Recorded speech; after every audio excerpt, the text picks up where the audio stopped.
Hello students, आज हम आपके लिए लेकर आए हैं नेक्स्ट टॉपिक सक्रियण ऊर्जा। तो बच्चों देखते हैं सक्रियण ऊर्जा कहते किसे हैं। वह न्यूनतम अतिरिक्त ऊर्जा जो अभिकारक अणुओं की क्रिया करने के लिए आवश्यक होती है। तो वह न्यूनतम अतिरिक्त ऊर्जा जो अभिकारक अणुओं की क्रिया करने के लिए आवश्यक होती है सक्रियण ऊर्जा कहलाती है। यानी कि जो अभिकारक अणु हैं उनकी क्रिया करने के लिए आवश्यक होती है तथा वे अणु जो सक्रियण ऊर्जा रखते हैं सक्रियण अणु कहलाते हैं। यानी कि जो अणु सक्रियण ऊर्जा को रखते हैं उन वाले अणुओं को हम क्या कहते हैं बच्चों? सक्रियण अणु कहते हैं। और सक्रियण ऊर्जा को हम E से प्रदर्शित करते हैं। किससे प्रदर्शित करते हैं? तो बच्चों कैपिटल E और स्मॉल a से प्रदर्शित करते हैं। तो सक्रियण ऊर्जा कहते किसे हैं? तो सक्रियण ऊर्जा होती है बच्चों देहली ऊर्जा माइनस अणुओं की न्यूनतम ऊर्जा। तो जो हमारी देहली ऊर्जा है उसमें से किसको घटा दो? अणुओं की न्यूनतम ऊर्जा को हम घटा देते हैं। तो बच्चों यहाँ हम देखते हैं एक नया टॉपिक सुनाई दिया हमें, क्या? देहली ऊर्जा। तो देखते हैं सबसे पहले से देहली ऊर्जा कहते किसे हैं। तो बच्चों देहली ऊर्जा की वह न्यूनतम मात्रा जो उन अणुओं के पास होती है जो प्रभावी टक्करों द्वारा अभिकारकों को संपन्न कराते हैं। तो ऊर्जा की वह न्यूनतम मात्रा जो अणुओं के पास होती है जो प्रभावी टक्करों द्वारा अभिकारकों को संपन्न कराते हैं क्या कहलाती है? देहली ऊर्जा कहलाती है। ठीक है बच्चों, अब देखते हैं जो हमारी ये सक्रियण ऊर्जा थी इनके पदों में एक वैज्ञानिक थे अर्हेनियस। उन्होंने एक अपना समीकरण दिया था, बहुत इंपॉर्टेंट पॉइंट है, उसको देख। तो बच्चों अर्हेनियस समीकरण, अर्हेनियस ने अभिक्रिया के वेग तथा ताप के प्रभाव को निम्नलिखित रासायनिक समीकरण द्वारा व्यक्त किया जिसे अर्हेनियस समीकरण कहते हैं। तो अर्हेनियस समीकरण है क्या बच्चों? K बराबर A E minus E A upon R T. तो K बराबर A E की पावर में माइनस ई ए अपॉन आर टी, यही अर्हेनियस समीकरण है। देखते हैं बच्चों, जहां K क्या है? वेग स्थिरांक है, A समानुपाती नियतांक है, E सक्रियण ऊर्जा है, T यहाँ पे परमताप है और R गैस नियतांक है। क्या है बच्चों? R यहाँ पे गैस नियतांक है।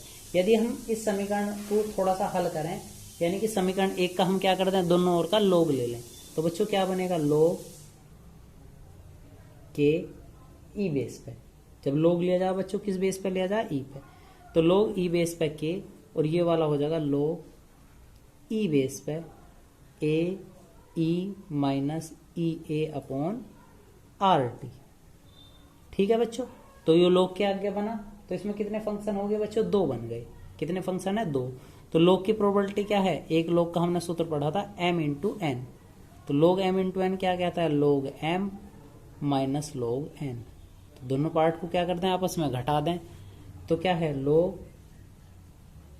e के, तो ये बनेगा कितने बार? लोग e के माइनस लोग e बेस पे e की पावर माइनस ई ए बटे आर टी। ठीक है बच्चों, ए, ये वाला पार्ट क्या था बच्चों? ए है। ठीक है, जब हम इसे आगे हल करते हैं लोग ई बेस पे के लोग ई की पावर ए, हमने पढ़ा अभी बच्चों पूर्व में पढ़ा था जो पावर वाला है वो सब कहाँ जाएगा? लोग में आगे आ जाएगा। तो माइनस ई ए अपॉन क्या बना? आर टी और लोग ई की पावर ई। यदि ई बेस और आधार कैसे हो गए दोनों बच्चों? आधार और मान कैसा बराबर है, तो लोग में क्या मान हो जाए उसका? एक हो जावे। हमने पढ़ा लोग एक्स पे कितना मान हो? एक, यानी कि इसका मान कितना हो जाएगा बच्चों? यहां से एक बन जाएगा। तो ये कितना बनेगा? लोग ई की पावर के इजकल टू लोग ई की पावर ए माइनस ई ए अपॉन आर टी। तो एक संबंध यो भी है लोग के पदों में, तो ये बना बच्चों कौन सा? संबंध नंबर 2।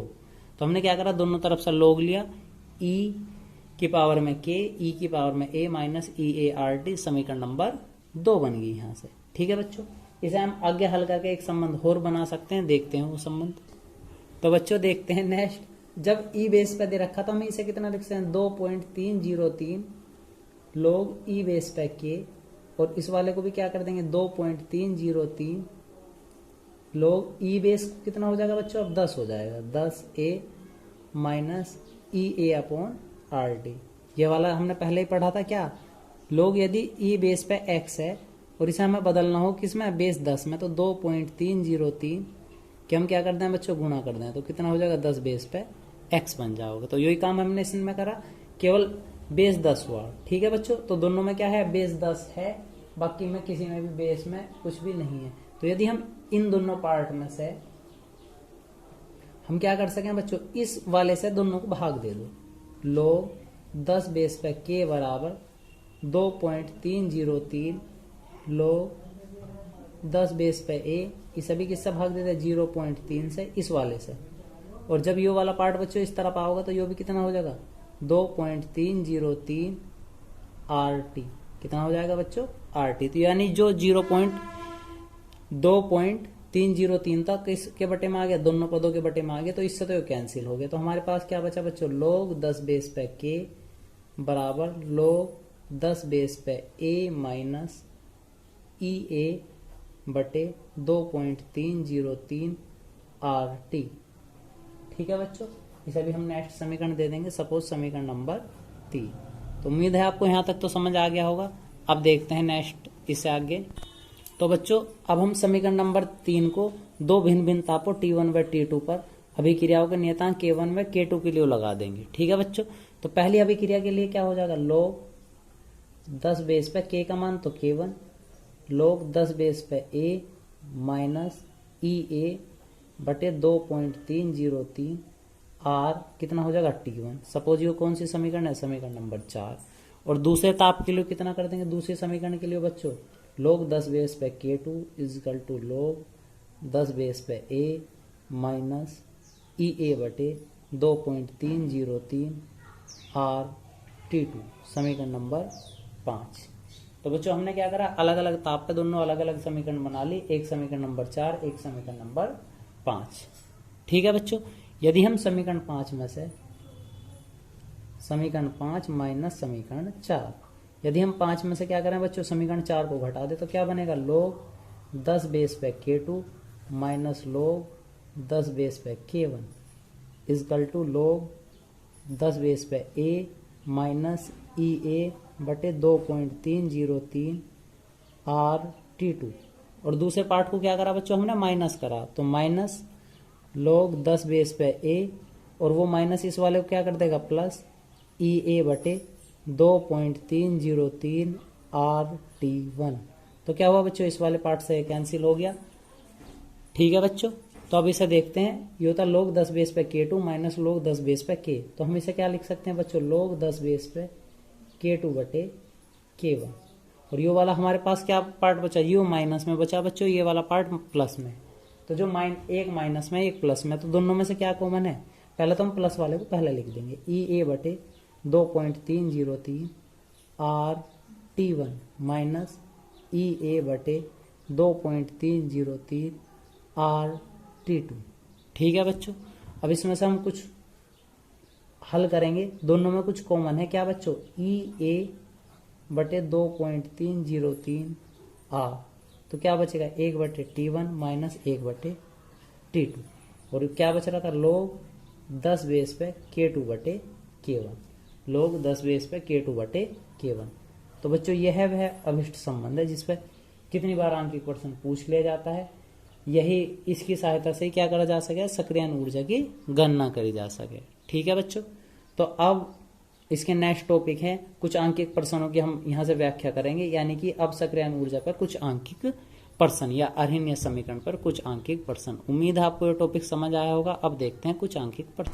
तो बच्चों देखते हैं आंकिक प्रश्न। एक अभिक्रिया का वेग स्थिरांक 50 डिग्री सेल्सियस ताप पर 1.5 गुना 10 की पावर 7 सेकंड इनवर्स तथा 100 डिग्री सेल्सियस पर 4.5 गुना 10 की पावर 7 सेकंड इनवर्स है। अरहिन्य समीकरण द्वारा EA की गणना करो।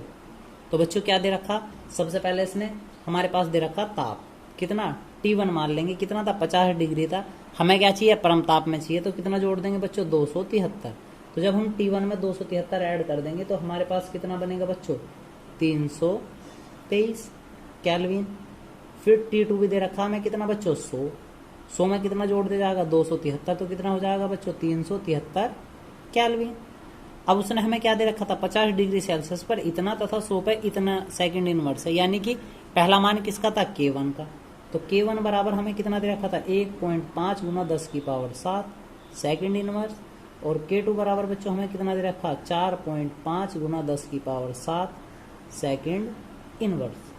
तो अब हम क्या करेंगे, इसमें अर्हीनियस समीकरण लगा देंगे बच्चों, अर्हीनियस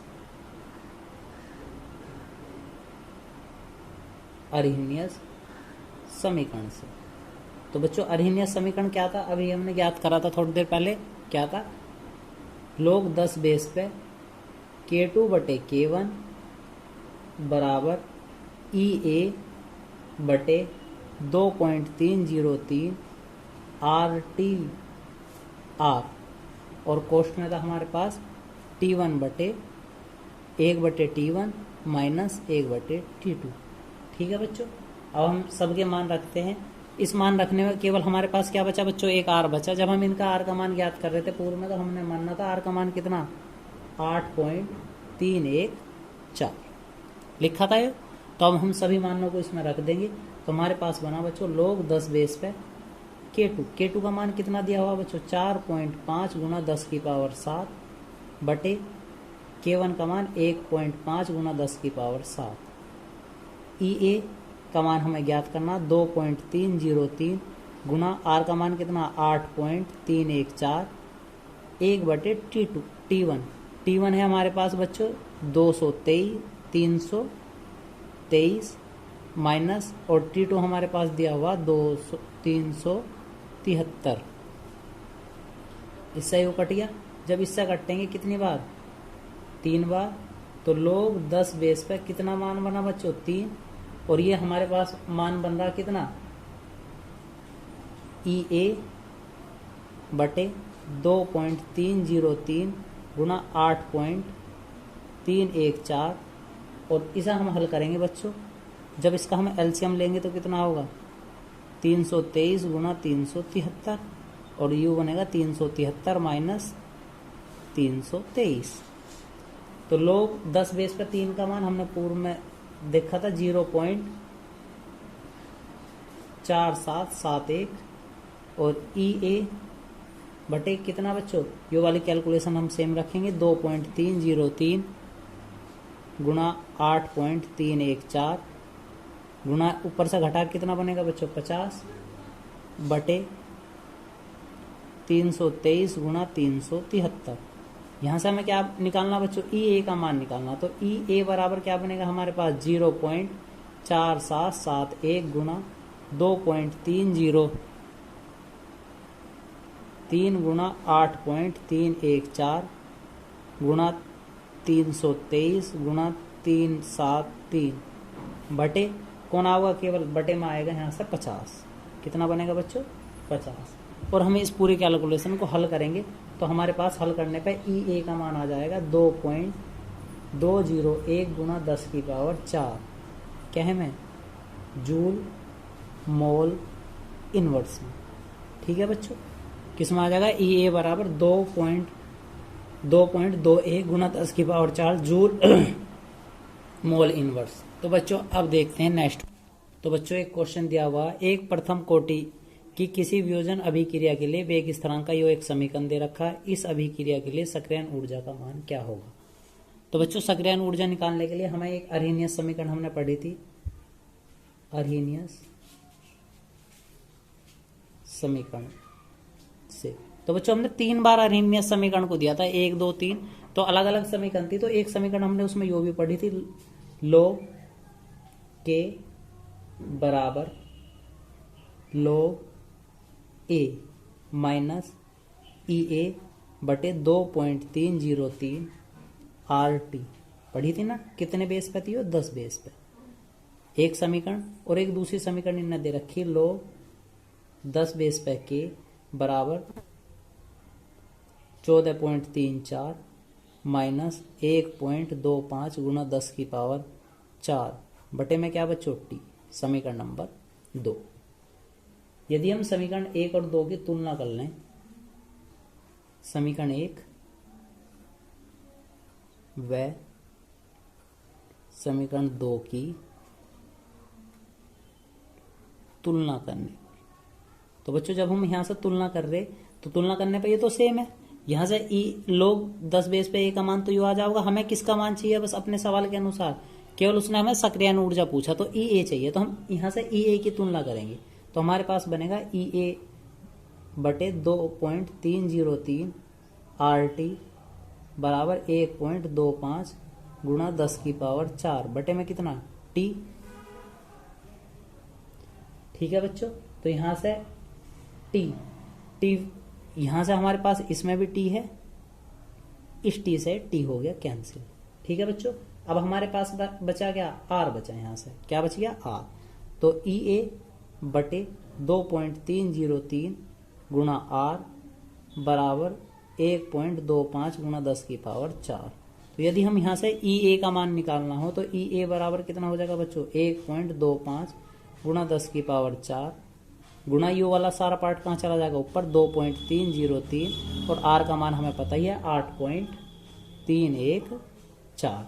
तो जब हम इस कैलकुलेशन को हल करेंगे तो EA बराबर कितना हो जाएगा बच्चों, हमारे पास बचेगा 23.9339 गुणा 10 की पावर 4। तो यही आंसर आ गया। या फिर जब हम इसे पूर्णतः हल करें तो बच्चों यहीं पे छोड़ देंगे इसका आंसर। EA बराबर क्या बना, यही बना, EA बराबर इतना कहे में जूल मोल इनवर्स में। ठीक है बच्चों, तो उम्मीद है बच्चों आज का वीडियो आपको पसंद आया होगा। तो हमारे चैनल को सब्सक्राइब करें, वीडियो को लाइक करें। धन्यवाद।